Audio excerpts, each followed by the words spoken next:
Okay mga idol, good morning. Ito yung customer natin ngayon. Honda Click 125 ba? 125 yan si Sir yung may-ari. Ang pinalitan, bali nagpapalit siya ng fuel pump kasi sira na. Nagtatagas. Tapos bukod sa fuel pump, ito yung maliit na to, kulay itim, pinalitan na rin. Tapos tingnan nyo, meron siyang check engine. No, buburahin natin yan, check engine nya. I-check natin kung ano yung check engine nya. Yan. Bali, lagi siyang nauubusan ng coolant, kaya pinapalitan niya na ng coolant ng water pump. No, fuel pump tuloy kanina, water pump pinapalitan niya na to. Yan, Honda Click na 125, yan ang problema niyan. Sasalpa ko lang yung diagnostic natin, tapos basahin ko lang kung ano yung problema.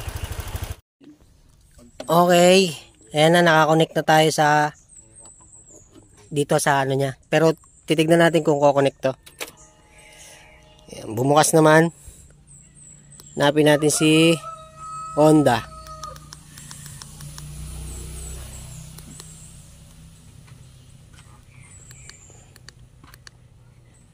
Auto scan na lang natin para mabilis lang.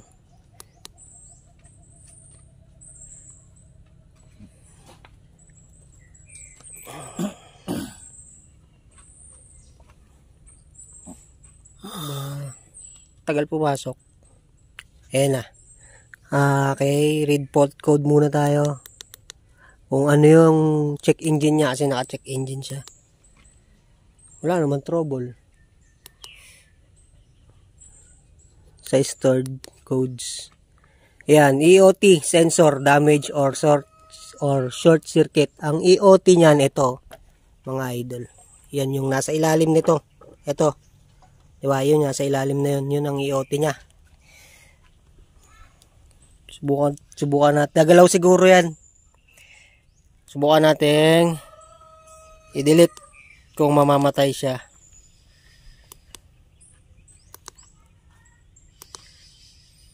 Ayan, tingnan nyo. Tingnan natin kung mamamatay siya. Ayan na. Wala na.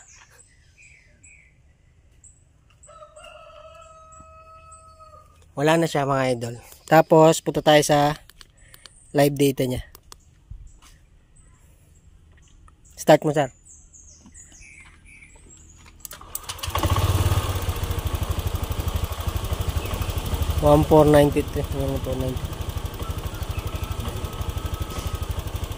Hindi ko nagagalawin yung ano nito kasi ang pinapano lang naman niya is sa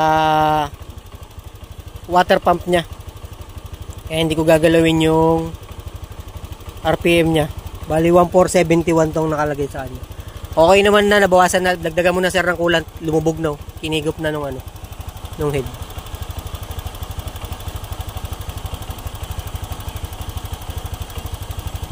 Mga idol, okay na yun guys sir. Bali ang pinalitan is water pump. Tapos ito, yung plastic na to. Tapos nireset lang natin yung, in-erase lang natin yung fault code niya. Sa mga magpa-phone service, message kayo sa page. Tapos subscribe kayo sa channel ko mga idol. Maraming salamat.